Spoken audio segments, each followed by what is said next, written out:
Bonsoir à tous et à chacun en particulier. C'est toujours un honneur et un privilège que de prêcher la bonne nouvelle de l'Évangile, car celui que nous prêchons est vivant. Il est puissant et il est ici. Amen. Savez-vous que Jésus est là? Auditeur silencieux, présent, près de chacun de vous, connaissant parfaitement ce qui peut-être vous trouble ce soir, ce qui vous fait souffrir,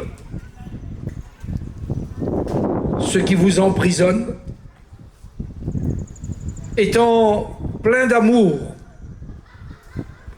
pour le plus grand comme pour le plus petit, pour le plus savant comme pour l'ignorant, pour le riche comme pour le pauvre, près des hommes, avec les hommes, pour les secourir, pour les délivrer, pour les guérir, pour les bénir.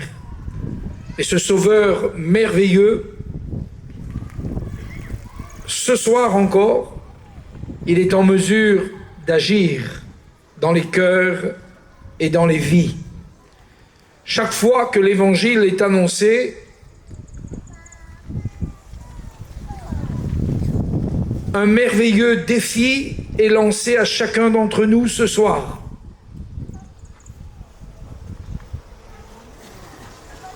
Croire.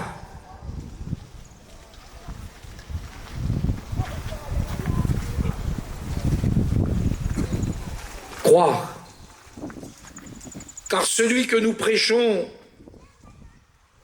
a dit, si tu crois, tu verras la gloire de Dieu.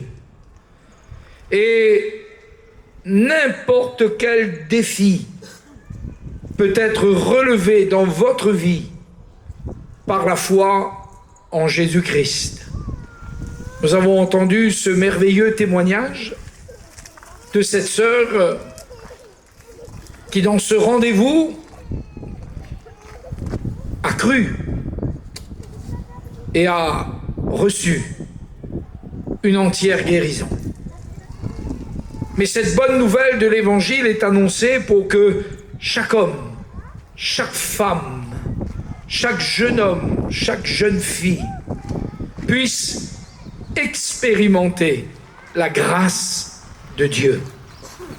Et ce soir, j'aimerais vous dire que le Seigneur est là, pas pour remplir l'espace, mais pour faire des miracles, des signes et des prodiges.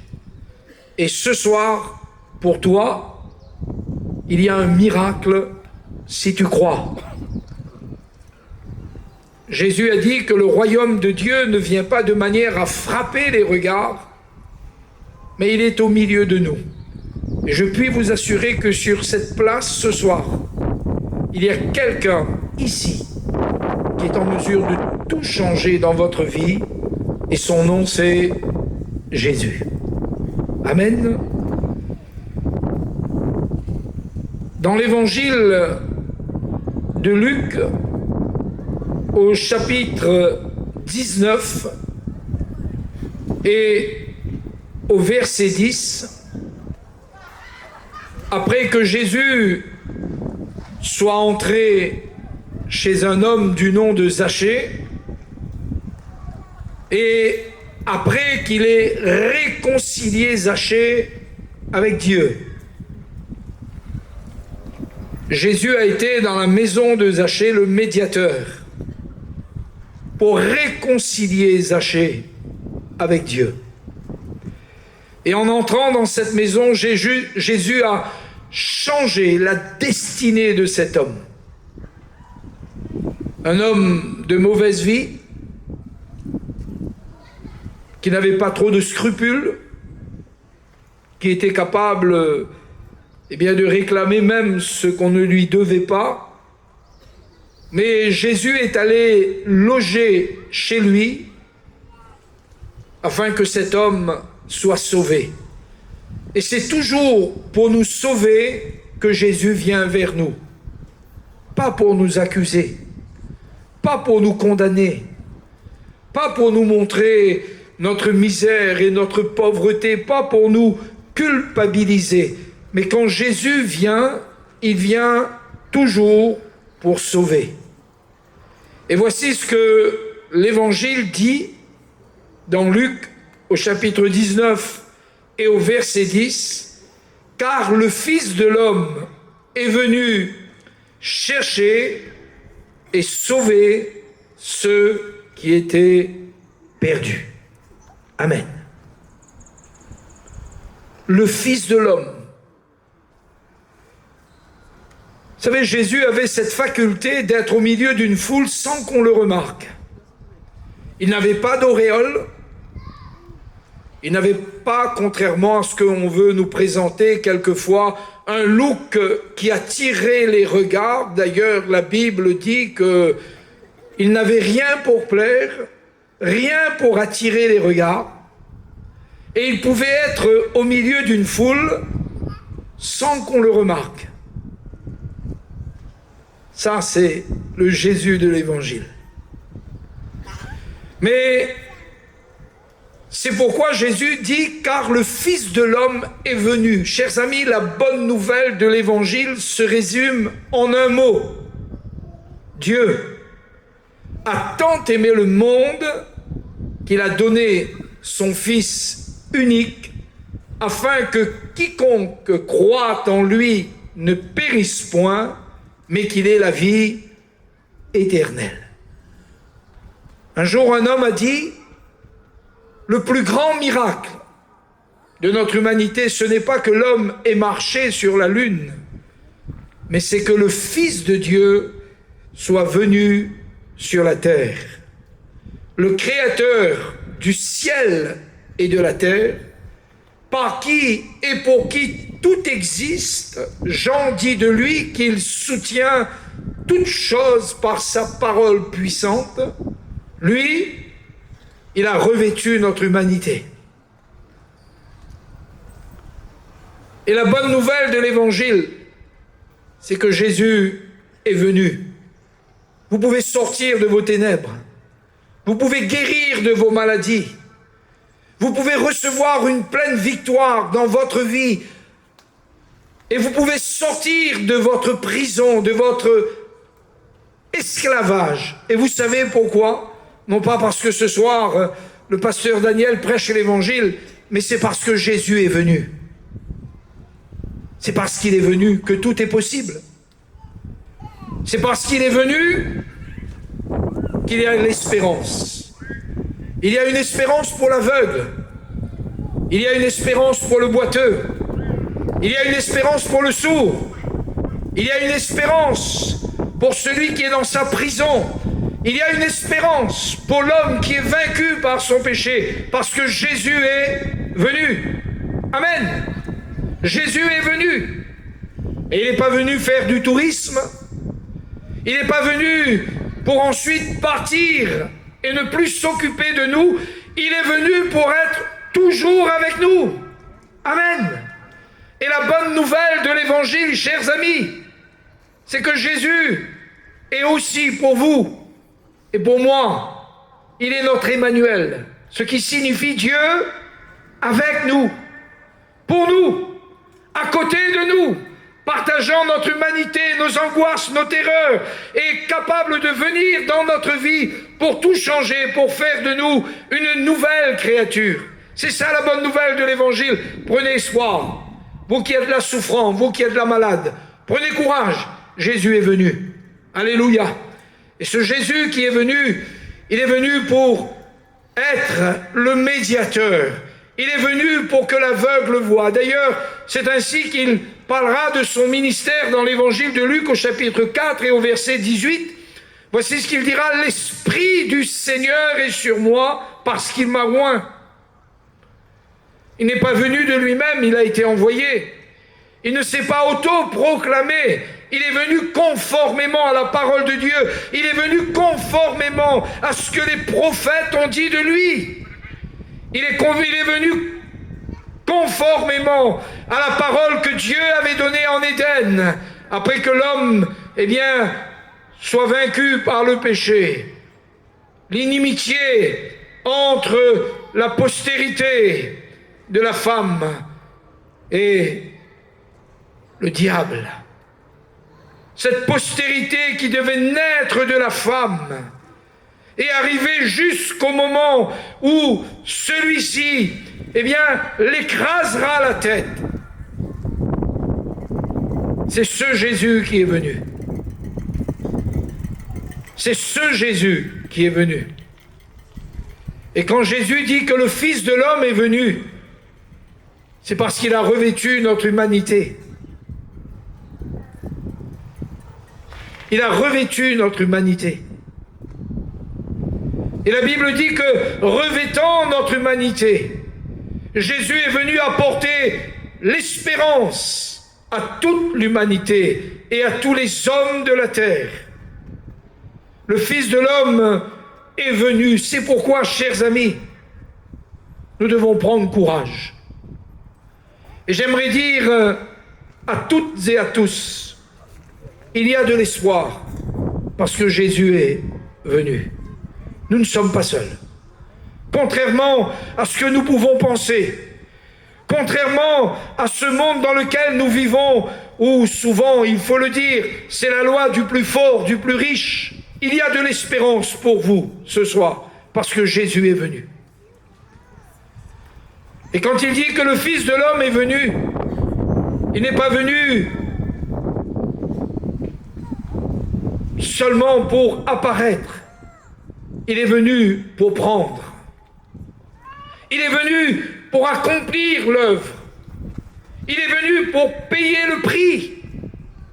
Il est venu pour que par la foi en lui, les hommes deviennent libres. Il est venu pour que l'aveugle recouvre la vue, pour que le boiteux marche, pour que le sourd entende, pour que ceux qui sont assis dans la vallée de l'ombre de la mort entendent la bonne nouvelle de l'Évangile et puissent sortir. Jésus est venu. Un jour, un prophète a dit « Ô Seigneur, si tu déchirais les cieux et si tu venais. » Et Jésus est venu.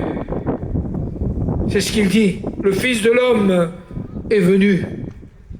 Et quand il est venu, et quand il a revêtu notre humanité, il est venu pour accomplir l'œuvre du salut. Et le salut, chers amis, n'est pas seulement la guérison de notre corps malade. Le salut n'est pas seulement un miracle que Jésus fait dans notre vie, mais le salut va au-delà de cette guérison physique que le Seigneur peut nous accorder. Le salut, c'est la réconciliation avec Dieu. Le salut, c'est regarder l'éternité et la mort en face, en sachant que notre nom est inscrit dans le livre de vie. Le salut, chers amis, c'est de savoir que sur cette terre et dans l'éternité, nous avons pour toujours un sauveur. Et cette œuvre que Jésus est venu accomplir, aucun homme ne pourrait l'accomplir. Il est venu, et il le dira, chercher et sauver ceux qui étaient perdus. Il est venu chercher et sauver ceux qui étaient perdus. Car le Fils de l'homme est venu. Vous savez que Jésus nous a fait une promesse. Il a dit que là où 2 ou 3 sont réunis en son nom, il est au milieu de nous. Amen. C'est Jésus qui l'a dit. Il a dit que là où 2 ou 3, ce soir nous ne sommes peut-être pas des milliers, mais un peu plus que 2 ou 3. Donc nous sommes dans cette condition, nous sommes dans ce rendez-vous où Jésus est là. Lorsque 2 ou 3 seront réunis en mon nom. En quel nom sommes-nous ici? Au nom de Jésus. Parce que nous sommes en train d'accomplir une mission ce soir, qui est celle d'aller par toute la terre et de prêcher la bonne nouvelle de l'Évangile. Voilà la mission que nous remplissons ce soir. Nous sommes exactement, dans la vision que Jésus a donnée. Et il a dit, lorsque 2 ou 3 seront réunis en mon nom, je serai moi-même au milieu d'eux. Donc il y a ici quelqu'un que vous ne voyez pas, mais que vous pouvez ce soir rencontrer. Il y a ici quelqu'un invisible à nos yeux, mais présent par son esprit et sa parole, et son nom est Jésus. Et quand Jésus dit qu'il est venu, la Bible dit qu'il est aussi là lorsque 2 ou 3 sont réunis en son nom. Et la Bible dit que le Fils de l'homme est venu chercher. Dieu est un Dieu qui cherche. C'est un Dieu de communion. C'est un Dieu de relation. Si vous avez un Dieu muet, ce n'est pas le vrai Dieu. Si vous avez un Dieu que vous avez mis avec des clous pour ne pas qu'il vacille, ce n'est pas le vrai Dieu. Si vous avez un Dieu que vous devez de temps en temps repeindre et donner quelques couleurs, ce n'est pas le vrai Dieu. Le vrai Dieu est un Dieu vivant. Le vrai Dieu est un Dieu puissant. Le vrai Dieu est un Dieu de communion, est un Dieu de relation, est un Dieu qui sauve, qui délivre à main forte et à bras étendus. Et même si vous auriez une représentation d'un Dieu quel qu'il soit, le vrai Dieu n'a pas besoin d'être représenté. Il remplit tout en tous. Il remplit l'espace. J'aime me dire que Jésus est sur la place. Alléluia. Il est là, vivant, puissant, agissant. La Bible dit qu'il est le même, hier, aujourd'hui et éternellement. Et Dieu est un Dieu qui cherche. Dieu est un Dieu qui s'approche. Il est un Dieu qui aime sa créature. Il est un Dieu qui cherche sa créature. Et l'évangile que nous prêchons est un évangile qui, depuis le jardin d'Éden, lorsque l'homme a été déchu, nous voyons que Dieu l'a cherché. C'est un évangile qui, annoncé par la bouche des prophètes, est un évangile qui annonçait, qui parlait de la part de Dieu et qui cherchait. Et le Dieu de la Bible est un Dieu qui cherche. Le Dieu vivant et vrai est un Dieu qui cherche. Son esprit est sans repos. Et la Bible dit que c'est ainsi qu'il trouve et qu'il connaît ses brebis et que ses brebis le connaissent, parce qu'il les cherche. Et dans cette grande passion des âmes, dans cette grande passion de la créature, le Créateur est un Dieu qui cherche. Il cherche jusqu'à ce qu'il trouve. Vous savez, il ne sera perdu aucun de ceux que le Père a donnés au Fils. Aucun. Il ne manquera aucun à l'appel. Sont-ils esclaves de servitude? Sont-ils ce soir dans le péché? Sont-ils ce soir sous l'esclavage et sous la servitude de quoi que ce soit? L'Esprit de Dieu les cherchera jusqu'à ce qu'il les trouve. Dieu est un Dieu de passion. C'est un Dieu d'amour. C'est un Dieu qui est animé de compassion pour l'homme, le cherchant. On peut le trouver parce que lui-même nous appelle. Quelle chance aurait un enfant dans une forêt. On peut imaginer un enfant. On va prendre un petit enfant pour que l'exemple vous parle. Allez, on va dire 3 ans, 4 ans. Quelle chance aurait-il, au milieu d'une forêt, de trouver son père ou sa mère si celui-ci ou si celle-ci se cachait? Aucune. Aucune. Aucune. Jusqu'à ce que la voix l'appelle. Jusqu'à ce que la voix l'oriente. Jusqu'à ce que, entendant la voix de son père ou de sa mère qui l'appelle, cet enfant, comprenne le sens de la voix qui l'appelle. Et nous n'aurions aucune chance de trouver Dieu, à moins que sa voix nous appelle. À moins qu'en entendant sa voix, nous comprenions que c'est lui qui nous cherche. Et chers amis, c'est ainsi que le Seigneur cherche. C'est ainsi que le Seigneur appelle. Dans l'Apocalypse, il est dit de Jésus qu'il est celui qui frappe à la porte. Ça veut dire qu'il a fait tout le chemin jusqu'à notre porte. Quand quelqu'un frappe à votre porte, c'est qu'il a fait tout le chemin nécessaire pour vous rencontrer. Et Jésus a tout accompli pour nous rencontrer. Il a aplani le chemin. Il a renversé le mur de l'inimitié, nous dit la Bible. Il a vaincu les autorités, les pouvoirs, les principautés, les dominations. Il les a publiquement livrées au spectacle en triomphant d'elles par la croix. Pourquoi ? Pour rendre le salut accessible. Pour que l'homme puisse trouver. Et Jésus a fait toute cette œuvre.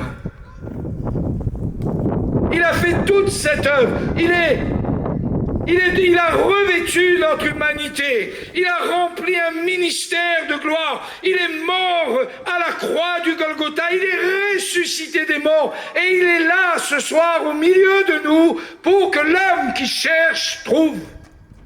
Alléluia. Et dans le livre, ce Dieu qui cherche, c'est le Dieu qui frappe à la porte. Et il dit, si quelqu'un entend ma voix, si quelqu'un entend ma voix, et qu'il ouvre, ce jour-là, qu'a fait Zachée? Il a ouvert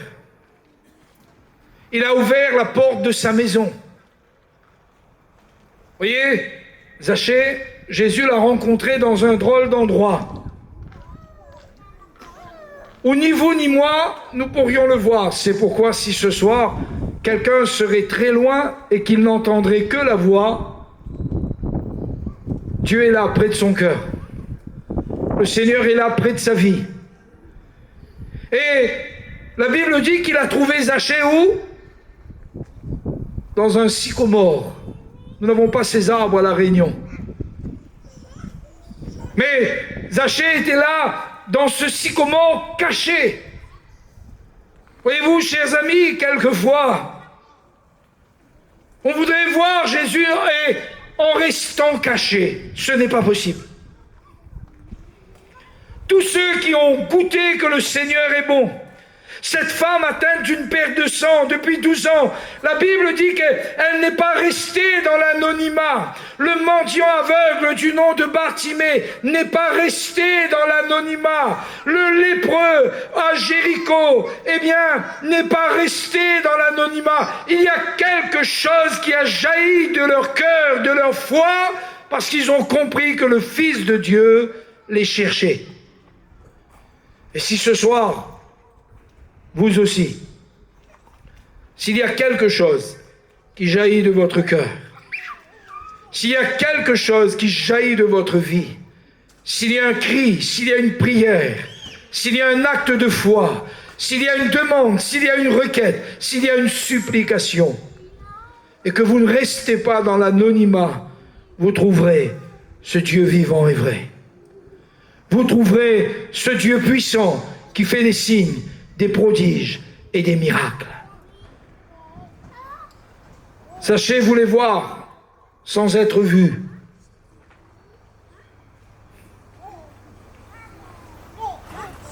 Parfois on veut voir sans être vu. Ce n'est pas possible.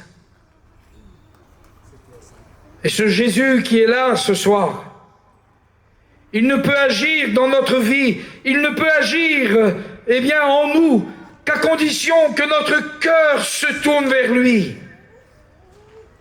Et ce Dieu qui cherche dit dans les Écritures, invoque-moi et je te répondrai. Invoque-moi au jour de la détresse, je te délivrerai et tu me glorifieras. Le psalmiste a dit, j'ai cherché le Seigneur et mon âme a été sauvée. Le Fils de l'homme est venu chercher. Et il faut que ce soir, toi aussi, tu le cherches.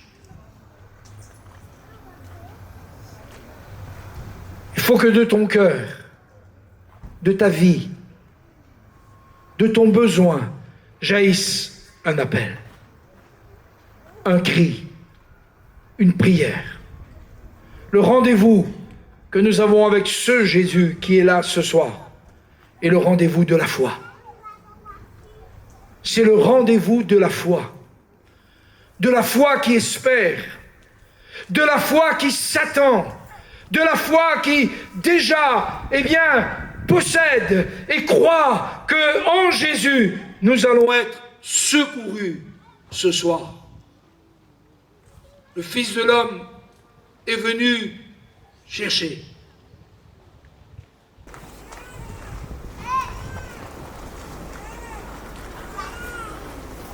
Et ce soir encore, sur cette place, le Seigneur, c'est le Seigneur qui cherche.